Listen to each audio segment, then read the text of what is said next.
가난이 지긋지긋하다고, 더는 할 수 있는 게 없다고. 그러다 문득 계좌 잔액이 0에 가까운 숫자로 말없이 서 있을 때 우리는 마음까지 빈 통장처럼 얇아지는 느낌을 받습니다. 마트의 10일 행사 앞에서 발걸음을 멈추고 친구의 모임 메시지에 다음에 보자라고 답하고 치과 예약을 미루고 택시 대신 버스 대신 걷기를 택하며 나는 왜 이렇게 작아졌을까 스스로를 책망하지요. 가난은 돈의 문제가 아니라 선택의 폭을 줄이는 문제처럼 느껴집니다. 할 수 없다는 말이 입술에 붙으면 하루는 더 짧아지고 밤은 더 길어집니다. 그리고 우리는 묻습니다. 여기서 어떻게 살아야 할까? 이 절망의 언덕에서 무엇부터 시작해야 할까? 철학은 이런 질문 앞에서 우리에게 새로운 눈을 열어줍니다. 현실을 미화하지도 당신의 상처를 가볍게 다루지도 않습니다. 다만 사태에 이름을 붙이고 보이지 않던 경계를 그어줍니다. 지금의 내가 가난 그 자체인지 가난한 상황 속에 있는 사람인지 이 구분은 사소해 보이지만 숨을 돌릴 틈을 만듭니다. 돈은 삶을 움직이는 연료지만 나의 가치 전부는 아닙니다. 이 사실을 기억하는 순간 선택지 하나가 더 생깁니다. 비난이 아니라 탐색, 자책이 아니라 분별. 그 지점에서 비로소 내일의 방향이 보입니다. 오늘 이 시간 우리는 돈을 모으는 요령 대신 가난이 내 마음을 어떻게 묶는지 그 매듭을 살피려 합니다. 그리고 첫 번째 매듭을 풀어보려 합니다. 나는 가난이 아니다. 이 문장을 조용히 가슴에 올려놓고 이야기를 시작하겠습니다. 가난을 마주할 때 가장 먼저 던져야 할 질문이 있습니다. 나는 가난한가? 아니면 단지 가난한 상황 속에 있는가? 이 짧은 물음은 삶을 바라보는 눈을 완전히 바꾸어 놓습니다. 우리가 흔히 나는 가난하다라고 말할 때 사실은 조건을 본질과 동일시하는 실수를 범합니다. 지금 당장은 통장 잔고가 비어있고 하고 싶은 일에 제약이 따르더라도 그것이 나라는 존재 전체를 정의하지는 않습니다. 스피노자는 인간의 자유를 자신을 규정하는 힘을 스스로 찾는 것이라고 말했습니다. 조건은 외부에서 주어지고 언제든 바뀔 수 있지만 나의 본질은 그 조건을 해석하고 선택하는 내 안의 힘에 있습니다. 가난을 내 존재의 이름으로 붙이는 순간 우리는 스스로에게 감옥을 씌우는 셈이 됩니다. 그러나 그것을 하나의 상황으로 두는 순간 변화의 가능성을 남겨둘 수 있습니다.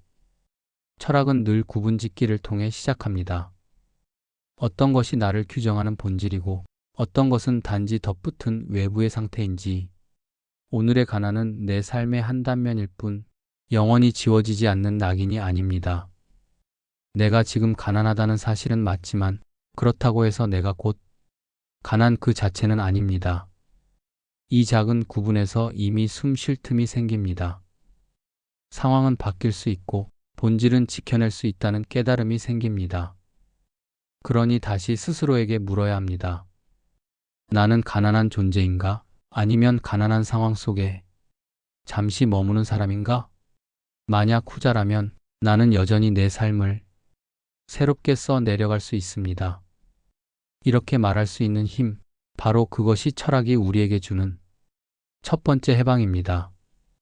가난이라는 주제 앞에서 철학자들은 서로 다른 시대와 장소에서 살아갔지만 놀랍도록 닮은 목소리를 냈습니다. 그들의 삶을 들여다보면 가난은 단순히 돈이 없다는 의미를 넘어 인간이 어떻게 자유를 지키고 어떤 태도로 존재를 만들어가야 하는가를 묻는 질문이었습니다. 오늘 우리는 세 명의 철학자를 중심으로 그 이야기를 살펴보려 합니다. 스토아 철학자 에픽테토스, 니체, 그리고 공자입니다. 에픽테토스는 태어날 때부터 자유가 없었습니다.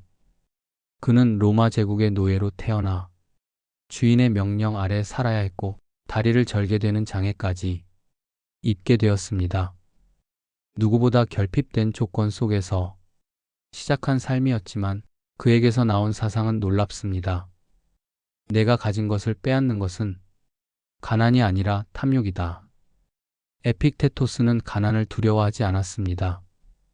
오히려 가난 속에서도 인간은 자유로울 수 있다고 믿었습니다. 그에게 자유란 돈이나 지위가 보장해주는 것이 아니었습니다. 외부의 조건은 언제든 무너질 수 있지만 자신의 마음을 다스리는 힘은 누구도 빼앗을 수 없다고 보았습니다. 그래서 그는 말합니다. 내가 가지고 있는 것에 만족한다면 너는 누구보다 부유하다. 이 말은 단순한 위로가 아닙니다. 우리는 종종 돈이 없으면 선택할 수 없다고 말합니다. 하지만 그는 오히려 마음을 다스리는 자가 진정한 선택권을 가진다고 말합니다. 가난은 불편을 주지만 그것이 반드시 자유를 빼앗는 것은 아니라는 것입니다. 오늘날에도 이 말은 깊게 다가옵니다. 돈이 없어도 우리는 책 한 권을 집어들 수 있고 하늘을 바라볼 수 있고 스스로의 언어를 써 내려갈 수 있습니다. 이 작은 자유가 모여 결국 우리를 묶고 있던 굴레를 조금씩 느슨하게 만듭니다. 반면 니체는 가난을 결핍이라는 관점에서 바라봤습니다. 니체는 평생 동안 경제적으로 넉넉하지 않았습니다. 건강도 좋지 않았고 삶은 늘 고독했습니다. 그럼에도 그는 이렇게 말합니다. 부족하기 때문에 인간은 발명한다. 결핍은 힘의 원천이다. 니체는 가난을 단순히 결핍으로만 두지 않았습니다. 결핍은 인간을 몰아붙이고 새로운 가능성을 발견하게 하는 동력이라고 보았습니다. 만약 모든 것이 충족되어 있다면 우리는 굳이 새로운 길을 찾지 않을 것입니다. 그러나 부족할 때 인간은 어떻게든 살아남기 위해 새로운 해답을 찾아내고 그것이 곧 창조로 이어집니다. 니체의 이 사상은 오늘날 우리에게도 적용됩니다. 예를 들어 돈이 부족한 상황에서 누군가는 값비싼 취미를 즐기지 못해 좌절할 수도 있습니다. 하지만 또 다른 누군가는 무료한 시간을 활용해 글을 쓰거나 그림을 그리고 그것이 나중에 삶의 자산이 되기도 합니다. 결핍은 우리를 불편하게 하지만 동시에 우리를 새로운 차원으로 밀어 올리는 힘이 되기도 합니다. 니체는 바로 이 점을 강조합니다. 고통은 인간을 망치기도 하지만 동시에 더 큰 인간으로 빚어낸다. 가난은 우리를 힘들게 하지만 그 고통 속에서 새로운 가능성이 움트기도 합니다. 그 결핍이 오히려 삶의 창조적 불씨가 될 수 있다는 것, 이것이 니체가 던지는 메시지입니다. 동양에서 공자는 가난을 또 다른 시각으로 바라보았습니다. 공자는 평생을 제자들과 함께 떠돌며 살았고 늘 넉넉하지 않은 생활을 했습니다. 하지만 그는 군자는 가난해도 도를 즐길 줄 알아야 한다고 말했습니다. 군자는 가난해도 도를 즐기고 소인은 가난하면 도리어 방자해진다. 이 말은 가난한 상황 속에서 드러나는 인간의 본성을 이야기합니다. 가난에 주저앉아 불평과 불만만 늘어놓는 사람도 있지만 가난 속에서도 배우고 가르치고 도를 즐기며 삶을 풍요롭게 하는 사람도 있다는 것입니다. 공자는 삶의 진짜 부유함이 물질의 양이 아니라 도를 즐기는 태도에 있다고 보았습니다. 현대적으로 해석해보면 이는 삶의 의미를 어디에 두는가의 문제입니다. 돈이 기준이 되면 우리는 늘 남과 비교하며 부족함을 느낍니다. 그러나 배움과 성찰, 관계와 선함에 가치를 두면 가난 속에서도 풍요를 느낄 수 있습니다. 예를 들어 돈이 많지 않아도 매일 책을 읽고 친구와 따뜻한 대화를 나누고 작은 친절을 베풀며 사는 사람은 이미 도를 즐기고 있는 셈입니다. 공자는 바로 그런 태도가 인간을 군자로 만든다고 보았습니다. 에픽테토스, 니체, 공자, 서양과 동양, 고대와 근대의 거리를 넘어 이 세 철학자는 공통의 목소리를 냅니다. 가난은 단순히 피해야 할 낙인이 아니다. 그것은 인간이 자신의 내면을 확인하는 시험대이다. 가난 속에서 자유를 잃지 않겠다는 에픽테토스, 결핍을 창조의 원천으로 본 니체, 가난에도 도를 즐길 수 있다고 말한 공자. 이 세 가지 시선은 오늘 우리에게 중요한 물음을 던집니다. 나는 가난을 단순히 도망쳐야 할 운명으로만 보고 있는가? 아니면 그 안에서 자유를, 창조를, 배움을 찾을 수 있는가? 물론 철학자들의 말이 당장이 경제적 문제를 해결해 주지는 않습니다. 하지만 그들의 말은 우리 마음속의 태도를 비춥니다. 태도가 바뀌면 행동이 바뀌고 결국 삶의 가능성이 달라집니다. 가난이 지긋지긋한 현실일지라도 그것을 어떻게 해석하고 살아낼지는 여전히 우리의 몫입니다. 가난에서 벗어나고 싶다는 바람은 누구나 같습니다. 그런데 철학적으로 가만히 들여다보면 가난에서 벗어난다는 말에는 두 가지 층위가 있습니다. 하나는 외부의 조건을 바꾸는 길, 다른 하나는 내부의 태도를 바꾸는 길입니다. 이 두 길은 서로 배타적이지 않습니다. 오히려 동시에 걸어가야 하는 길이지요. 우선 외부적 길은 말 그대로 현실의 조건을 개선하는 길입니다. 돈이 있어야 집세를 내고 밥을 먹고 몸을 치료할 수 있습니다.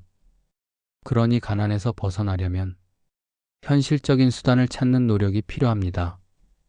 새로운 기술을 배우거나 일을 넓히거나 사람들과의 네트워크를 확장하는 것들이 여기에 해당합니다. 철학자들은 돈 자체를 악으로 보지 않았습니다. 아리스토텔레스는 돈을 교환의 매개라고 정의했습니다. 그 자체가 선도 악도 아니며 그것을 어떻게 쓰느냐가 인간의 품격을 드러낸다고 보았지요. 그러므로 우리는 돈을 단순히 쌓아두는 수단이 아니라 삶을 열어주는 열쇠로 이해해야 합니다. 그러나 중요한 질문은 이것입니다. 내가 돈을 지배하는가? 아니면 돈이 나를 지배하는가? 돈을 목적 그 자체로 삼으면 아무리 많은 돈을 쌓아도 가난한 마음은 사라지지 않습니다. 반대로 돈을 도구로 삼는 순간 적은 돈이어도 삶을 자유롭게 꾸려갈 힘을 얻습니다. 외부적 길은 반드시 필요합니다. 그러나 그 길만으로는 완전한 해방이 오지 않습니다. 돈은 상황을 바꿀 수 있지만 마음까지 해방시키지는 못하기 때문입니다. 내부적 길은 가난을 바라보는 태도를 바꾸는 길입니다. 가난은 나의 전부가 아니다라는 인식이 중요합니다. 에픽테토스가 말했듯 가난은 자유를 빼앗지 않습니다. 빼앗기는 건 우리가 스스로 내어주는 자존감과 가능성입니다. 내부적 길은 돈이 없어도 할 수 있는 작은 선택들을 발견하는 일입니다. 산책, 독서, 글쓰기는 돈이 많지 않아도 가능합니다. 이 작은 자유들이 쌓이면 가난 속에서도 나를 지탱합니다. 스토아 철학은 바로 이 점을 강조했습니다. 외부 조건이 내 뜻대로 되지 않을 때 우리가 할 수 있는 건 자신의 반응을 다스리는 것입니다. 그 반응 속에서 우리는 자유를 잃을 수도 얻을 수도 있습니다. 외부적 길과 내부적 길은 분리되지 않습니다. 외부적 길만 바라보면 돈을 많이 벌어도 여전히 불안합니다. 내부적 길만 고집하면 현실의 어려움 앞에서 무기력에 빠질 수 있습니다. 그래서 중요한 건 두 길이 균형입니다.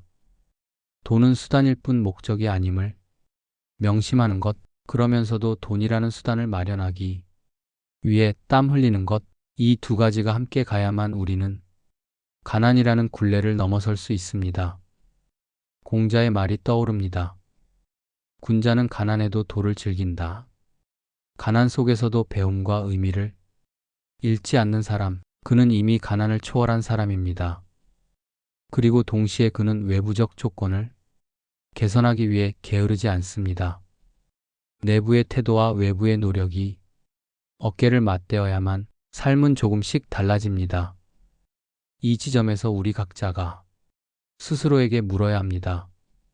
나는 지금 돈을 지배하고 있는가? 아니면 돈이 나를 지배하고 있는가? 내가 원하는 것은 단순히 돈인가? 아니면 돈을 통해 얻을 수 있는 존엄과 자유인가?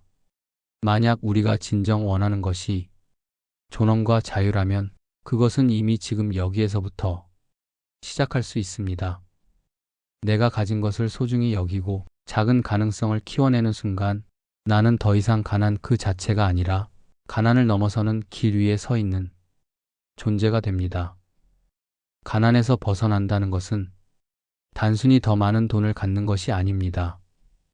그것은 내가 어떻게 나를 규정하는가, 그리고 돈을 어떤 위치에 두고 살아가는가의 문제입니다. 외부적 길과 내부적 길, 이 두 길은 서로를 완성시킵니다. 외부는 삶을 지탱하고 내부는 마음을 해방시킵니다. 가난은 분명 우리를 괴롭히고 때로는 무기력하게 만듭니다. 하지만 철학은 묻습니다. 너는 여전히 선택할 수 있지 않은가? 그 선택의 힘을 붙잡는 순간 우리는 더 이상 가난에만 매여 있지 않습니다. 그때부터 우리는 진정한 해방의 길 위에 서게 됩니다. 가난은 단순히 이론으로만 다룰 수 없는 문제입니다. 철학이 아무리 빛나는 사유를 말해도 당장 지갑 속에 돈이 없다면 마음은 쉽게 무너집니다. 그렇다면 어떻게 해야 할까요? 철학은 결국 삶 속에서 살아 움직일 때 힘을 발휘합니다.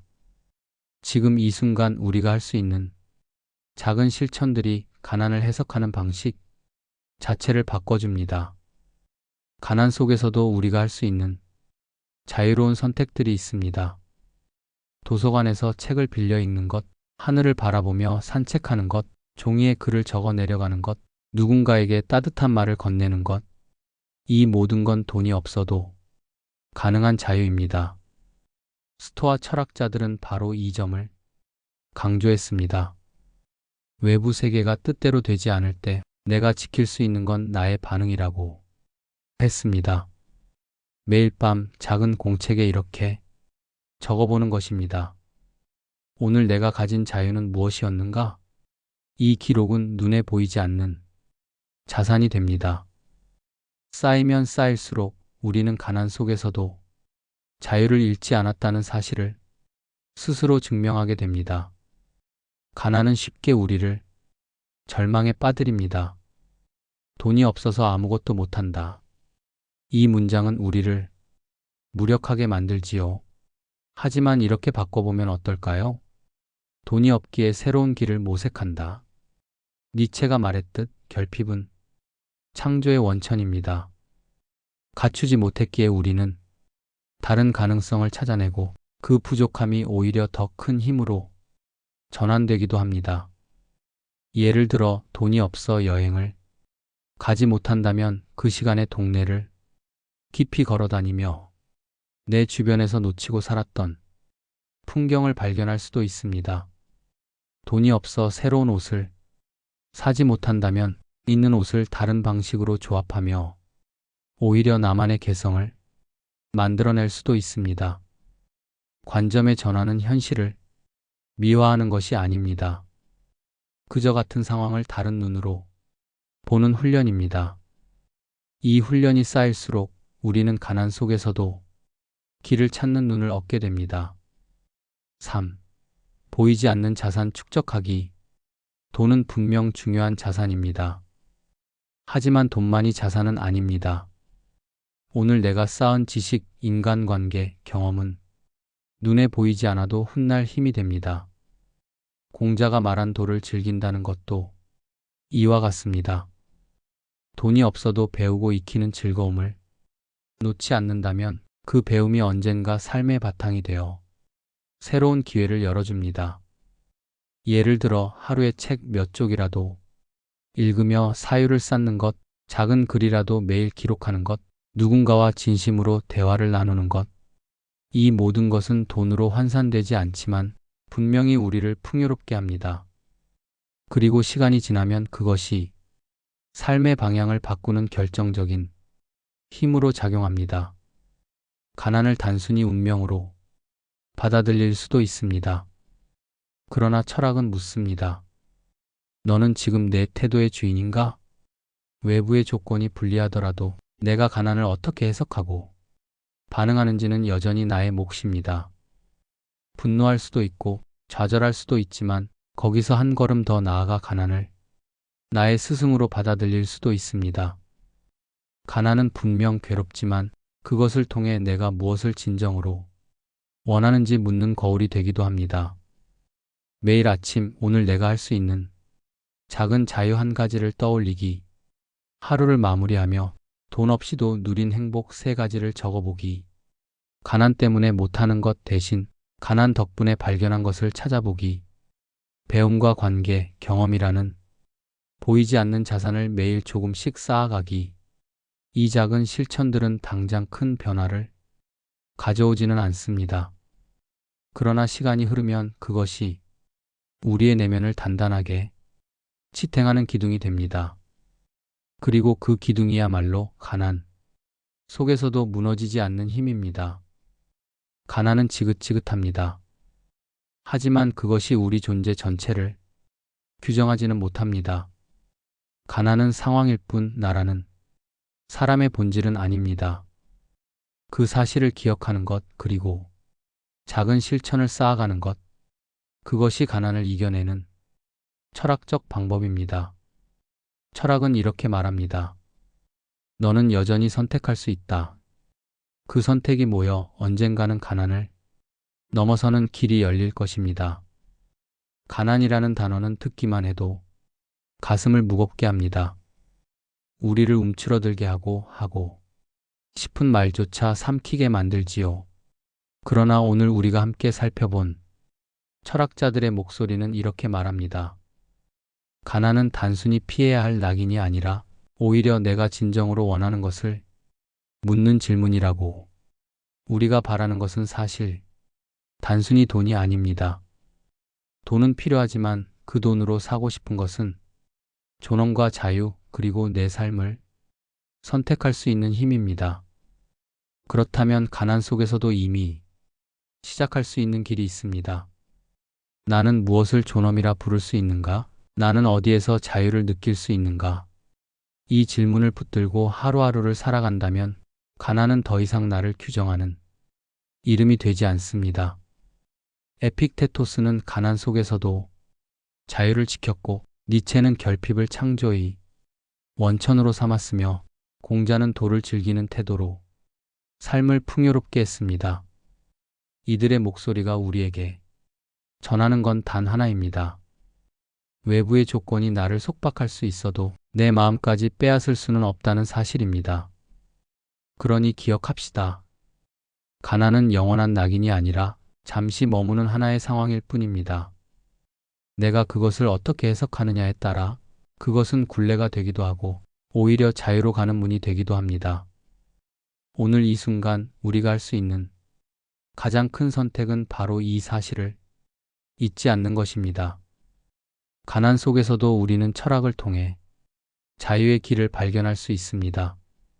그리고 그 길 위에서 언젠가 반드시 새로운 내일을 맞이하게 될 것입니다.